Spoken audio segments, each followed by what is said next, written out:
नमस्कार मित्रों, teacher plus channel में आपका फिर से स्वागत है। मैं डॉक्टर संगम लाल तिवारी। आज हम लोग चर्चा करेंगे वर्णमाला में। किसमें चर्चा करेंगे? वर्णमाला में करेंगे।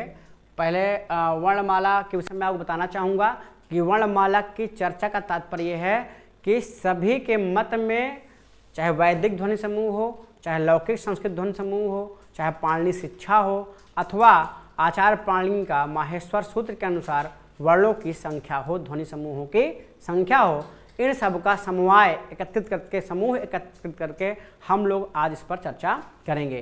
क्योंकि अभी मन में विचार आया कि पीछे बिहार के प्रवक्ता का पेपर हुआ था, उसमें पूछा था वैदिक ध्वनि समूह में वर्णों की संख्या है या ध्वनियों की संख्या है, तो वहाँ पर उत्तर माना गया था 52।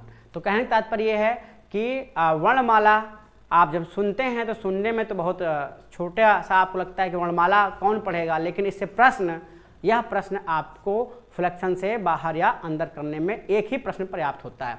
आइए बात करते हैं हम वैदिक संस्कृत वर्णमाला की या वैदिक ध्वनि समूह की। वैदिक संस्कृत वर्णमाला अथवा वैदिक ध्वनि समूह।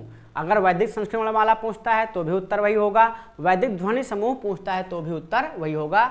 वैदिक संस्कृत वर्णमाला में या वैदिक ध्वनि समूह में ध्वनियों की जो संख्या है वो 52 है। कितनी है? 52 है। अर्थात इसमें आपको 52 वैदिक ध्वनि समूह मिलते हैं। अर्थात 52 प्रकार के ध्वनियों का, ध्वनि चिन्हों का प्रयोग वैदिक संस्कृत वर्णमाला में हुआ है। जिसमें स्वर पर चर्चा करते हैं तो मूल स्वर जो है 11 हैं। मूल स्वर कितने हैं? 11। ह्रस्व और दीर्घ भेद से आ 2 प्रकार का, ह्रस्व और दीर्घ भेद से ई 2 प्रकार की, ह्रस्व और दीर्घ भेद से उ 2 प्रकार का, री और ह्रस्व और दीर्घ भेद से री 2 प्रकार की, री, ए और ओ। यह इस प्रकार से आपकी जो वैदिक ध्वनियाँ हैं उस ध्वनि में आपके मूल स्वर 11 प्रकार के हैं। आइए चर्चा करते हैं संयुक्त स्वर। देखिए आ और ई मिला करके आई और आ ओ मिला के औ। यहाँ ध्यान देना है, जो हम इसमें वैदिक जो पाणिनि व्याकरण है उसमें हम जो पढ़ते हैं आ ई मिल के ए हो जाता है, गुण हो जाता है, और आ ओ मिल के गुण ओ हो जाता है। लेकिन यहाँ से वैदिक ध्वनि में ये प्रयोग भिन्न प्राप्त होते हैं। इस प्रकार से संयुक्त जो स्वर हैं उनकी संख्या कितनी हो गई? 2। संयुक्त स्वरों की संख्या कितनी हो गई? 2। ठीक है। व्यंजन, आइए व्यंजन में देखते हैं स्पर्श व्यंजन। का वर्ग, चा वर्ग और टा वर्ग, ता वर्ग और पा वर्ग, कुल मिलाकर के 27 कैसे हो गए मित्रों? देखिए का वर्ग में का खा घा अंगा ये 5 हैं। इसी प्रकार से चा वर्ग में चा छा झा इया ये भी 5 हैं। टा वर्ग में देखिए टा ठा डा यहाँ परिवर्तन है और ढा यहाँ परिवर्तन है। अड़ा ये पूर्वत की बात, ये पंचमाक्षरी है। अर्थात टा वर्ग में कुल ध्वनियों की संख्या 7 हो जाती है। कैसे हो जाती है? अच मध्य यो डकार है। 2 स्वरों के बीच में यदि कोई डकार आता है तो वह डकार लकार इस रूप में परिवर्तन हो जाता है वैदिक वांग्मय में, और ये ढकार आता है तो लह इस प्रकार के ध्वनि में उसका परिवर्तन हो जाता है। इसलिए टा वर्ग में 7 ध्वनियों का प्रयोग वैदिक वांग्मय में किया गया है, इसलिए ये 7 हो गए। फिर यहाँ ता धा ना ये ता वर्ग 5 और पा वर्ग 5, कुल मिलाकर के 27 प्रकार के व्यंजनों की व्यंजन ध्वनियों का रूप हमें प्राप्त होता है। आगे आते हैं, ये आपके व्यंजन हो गए इधर 27। ठीक है। स्पर्श व्यंजन के रूप में 27 ध्वनियों का प्रयोग हो सकता है, हुआ है, हो सकता नहीं, हुआ है मित्रों। अब देखिए मैं प्रश्न बताता हूँ। जैसे प्रश्न पूछा अभी कुल ध्वनि समूहों की संख्या कितनी है? 52। अगला प्रश्न उसमें से पूछ सकता है कि स्पर्श ध्वनियों की संख्या कितनी है या स्पर्श व्यंजनों की संख्या कितनी है, तो 25 ना लगा करके आपको 27 बताना है। क्योंकि ये जो परिवर्तन है डकार का और ढकार का, ये 2 प्रकार से हो जाते हैं, इसलिए स्पर्श व्यंजन की जो संख्या आपकी काउंट की जाएगी, गिनी जाएगी, वो 27 मानी जाएगी। अंतःस्थ व्यंजन की संख्या कितनी है? यारा अलावा 4 है। अघोष संघर्षी सा अर्थात ये 3 है। घोष ऊष्म जो है हा 1 है। अघोष ऊष्म विसर्ग जीवा मूली उपधमानी अर्थात ये 3 है। शुद्ध अनुनासिक अनुस्वार यथा अन्न यह 1 है। इस प्रकार से जब हम इनको पूरा जोड़ते हैं तो ये हमें 52 ध्वनि के रूप में प्राप्त होते हैं। 11, 2, ठीक है, 27, 4, 3, 1 और 3 और 1। इस प्रकार से 52 ध्वनियाँ आपके वैदिक वांग्मय में प्राप्त होती हैं। तो यहाँ से 3 प्रकार के प्रश्न बन सकते हैं। पहला, कुल ध्वनियों की संख्या 52, दूसरा, स्पर्श व्यंजनों की संख्या 27, अंतःस्थ की 4, अघोष संघर्षी 3, घोष ऊष्म हा। ये प्रश्न आप ध्यान में रखेंगे जो भविष्य में पूछे जाएंगे। आइए लौकिक संस्कृत वर्णमाला में चर्चा करते हैं। ये तो रही वैदिक संस्कृत वर्णमाला, अब हम लौकिक संस्कृत वर्णमाला में चर्चा करते हैं। क्यों जरूरी है लौकिक संस्कृत वर्णमाला? क्योंकि प्रयोग तो हम लौकिक ध्वनियों का ही करते हैं, जिसमें स्वर की बात करेंगे तो स्वर यहाँ पर 11 बताए गए हैं। ठीक है, आ, ई, उ, यानी कि ह्रस्व दीर्घ भेद से आ 2 प्रकार का, इसी प्रकार से ह्रस्व दीर्घ भेद से ई 2 प्रकार के, ह्रस्व और दीर्घ भेद से उ 2 प्रकार का, और ह्रस्व दीर्घ भेद से री 2 प्रकार के री आपकी, और री, ए और ओ, ये 11 प्रकार के आपके स्वर प्राप्त होते हैं। आगे देखिए, संयुक्त स्वर आ, ई, आई और आऊ, आओ, यहाँ पर भी थोड़ा सा आपके जो पाणिनि व्याकरण है उससे थोड़ा सा भिन्न है, ये आपको ध्यान रखना है। व्यंजन स्पर्श व्यंजन कह अंगा अर्थात का वर्ग, चा वर्ग, टा वर्ग, ता वर्ग और पा वर्ग, अर्थात स्पर्श व्यंजनों की संख्या लौकिक ध्वनि में, ध्वनि समूह में, लौकिक संस्कृत ध्वनि समूह में 25 है, और अंतःस्थ यावराला इनकी संख्या 4 है। अघोष संघर्षी तीनोसा, तालब्यसा, ठीक है, दंतसा और मूर्धनसा के नाम से जाना जाता है। ये आपका तालब्यसा है, ये आपका दंतसा है और ये आपका मूर्धनसा है, अर्थात इसको मूर्धनसा कहते हैं। क्यों कहते हैं? उच्चारण स्थान के भेद के आधार पर इनके नाम में परिवर्तन है। ये 3 प्रकार के हैं। घोष ऊष्म ये हा, यह एक प्रकार का है। अघोष ऊष्म विसर्ग यह एक प्रकार का है, और शुद्ध अनुनासिक अनुस्वार यह एक प्रकार का है। ये जो है आपके पूर्ण कितने हो गए? 48, अर्थात लौकिक वर्णमाला में, लौकिक संस्कृत वर्णमाला में पूरी ध्वनि संख्या कितनी है? 48। ये कर्ण सिंह भाषा विज्ञान, एक डॉक्टर कर्ण सिंह जी हैं, उनकी भाषा विज्ञान है, वहाँ से इसको मैंने रेफरेंस बुक के रूप में चयन किया है।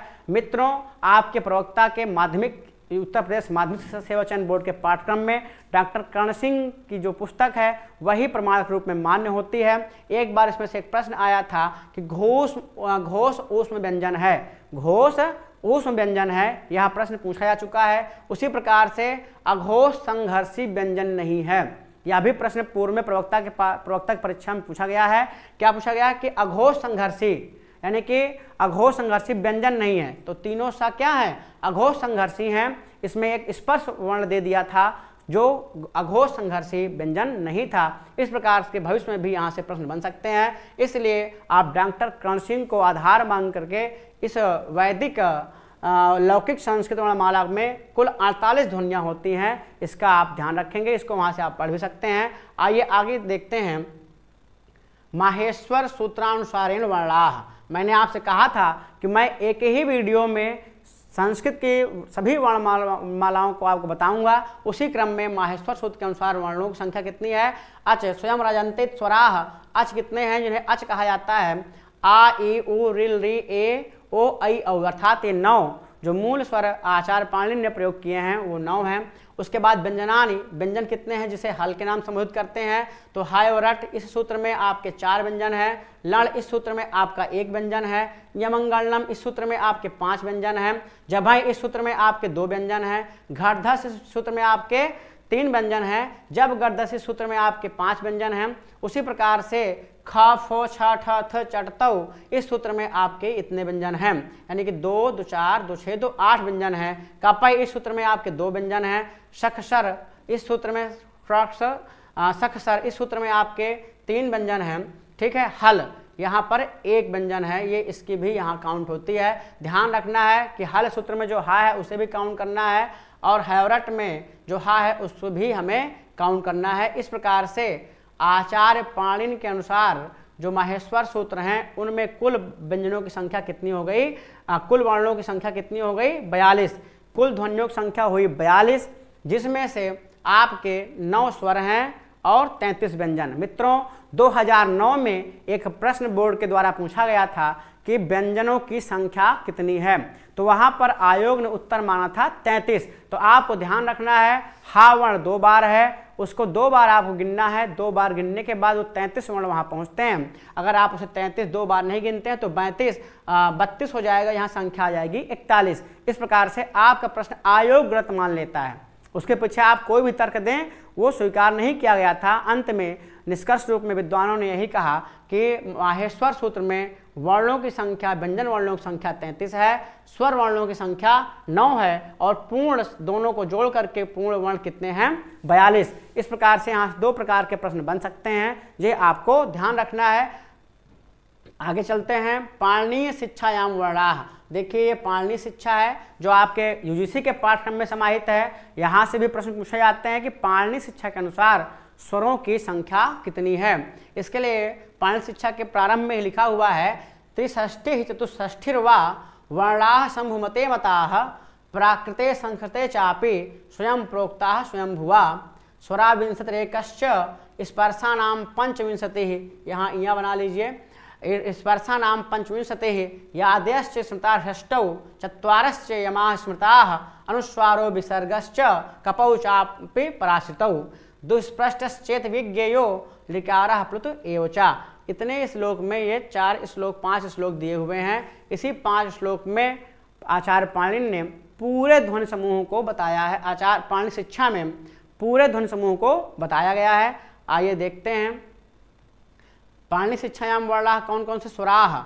ये 21 प्रकार के स्वर किस प्रकार से हैं, ये आपके 21 प्रकार के स्वर कैसे प्राप्त होते हैं आइए देखते हैं। देखिए आ ई ओ री, ठीक है ना, इसमें प्रत्येक के ह्रस्व दीर्घ प्लुत भेदाश्च, अर्थात ह्रस्व दीर्घ प्लुत भेद से ये 12 प्रकार के होते। कैसे, ये आपके आ जो है 3 प्रकार का हो जाएगा, ह्रस्व आ, दीर्घ आ और प्लुत आ। उसी प्रकार से ह्रस्व ई, दीर्घ ई और प्लुत ई। उसी प्रकार से ह्रस्व उ, दीर्घ उ और प्लुत उ। उसी प्रकार से री भी।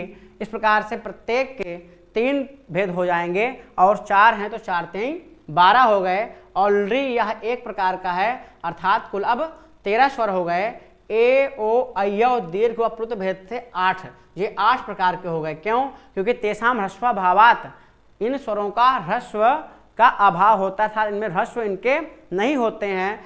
ये दीर्घ ये आपके हमेशा दीर्घ और प्लुत भेद से होते हैं। तो 1 2 3 4 हैं तो दीर्घ और प्लुत भेद से 4 + 4 यानी कि 8 हो गए। इस प्रकार से कुल पूर्ण स्वरों की संख्या आचार्य पाणिनि के अनुसार कितनी हो गई, 21 हो गई।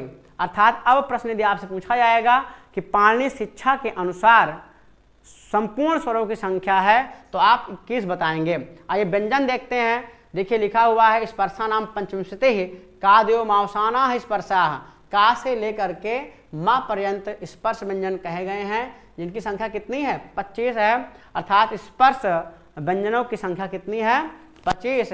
यणो अंतस्थाः, जो यण है वो अंतस्थ, ये कितने हैं 4 हैं। सलश्च ऊष्माणः, और सल प्रत्याहार के अंतर्गत आने वाले जो ऊष्म वर्ण हैं वो 4 हैं। इस प्रकार से ये 8 हो गए। तो 25 और 8 ये हो गए, ठीक है, और 21 ये हो गए। जोड़ते जाएंगे आप इसे। चत्वारश्च यमाः स्मृताः, 4 प्रकार के यम हो गए, ठीक है। स्पर्शाः यमानुनासिकाः स्वान परेषु स्पर्शेषु अनुनासिकेषु ऋग्वेद प्रातशाख। ऋग्वेद प्रातशाख में कहा गया है, अर्थात अनुनासिक स्पर्श अपने यमों को प्राप्त हो जाते हैं यदि बाद में अनुनासिक स्पर्श हो तो। ये वहाँ पर आपके ऋग्वेद प्रातशाख में इसका उल्लेख है, इसलिए मैंने यहाँ इसे कोट कर दिया है। आगे देखते हैं। अनुस्वार 1 हो गया, विसर्ग 1 हो गया, जीवा मूली उपधमानीयश्च ये 2 हो गए। दुःस्पृष्ट, 2 स्वरों के बीच में आए डकार का उच्चारण ढकार और ढकार का उच्चारण ढकार हो जाता होता है। कहने तात्पर्य यह है कि यदि 2 स्वर हैं, दो स्वरों के बीच में जब डा आ जाए अथवा ढा आ जाए तो ये डा जो है इस रूप में परिवर्तन हो, इसका इस रूप में परिवर्तन हो जाता है डा, और जो ढा है ये जो है लकार इस रूप में परिवर्तन, इसका इस रूप में परिवर्तन हो जाता है। तो कहने का तात्पर्य ये है कि जब 2 स्वरों के बीच में डकार आता है तो उसके स्वरूप में परिवर्तन हो जाता है, ये परिवर्तन होता है, और जब ढकार आता है तो ये परिवर्तन हो जाता है। अर्थात इस प्रकार से इनको दुःस्पृश व्यंजन कहा जाता है। ये प्रश्न यूजीसी में पूछा गया है कि दुःस्पृश व्यंजन कौन सा है, तो यहाँ आपको बताना है। और ये भी पूछा गया कि कहाँ परिवर्तन होता है, तो अच मध्य डकार भवति, जो अच के मध्य में डकार और ढकार होता है वहीं परिवर्तन होता है। इसका प्रयोग वैदिक ध्वनियों में पर्याप्त मात्रा में देखने को मिलता है। और प्लुत ऋकार यह 1 प्रकार का होता है। इस प्रकार से 21, 25, 8, 4, 1, 1, 2, 1, 1 कुल मिलाकर के 64, ठीक है। अब पाणिनीय शिक्षा में पहले श्लोक में ही लिखा हुआ है त्रिषष्ठी चतुष्षष्ठिर्वा वर्णाः शंभु मते मताः लिखा हुआ है ना। तो आपको बताना है कि 63 या 64 ध्वनि समूह पाणिनि शिक्षा के अनुसार होते हैं। तो 63 कैसे होते हैं, 64 कैसे होते हैं, इसका परिग्रहण हम कैसे करेंगे। तो एक लिकारम बिना, जब हम लिकार को छोड़ देते हैं तो 63 ध्वनि समूह होते हैं, और जो लिकार का हम ग्रहण कर लेते हैं तो मित्रों 64 ध्वनि समूह की संख्या पूरी हो जाती है।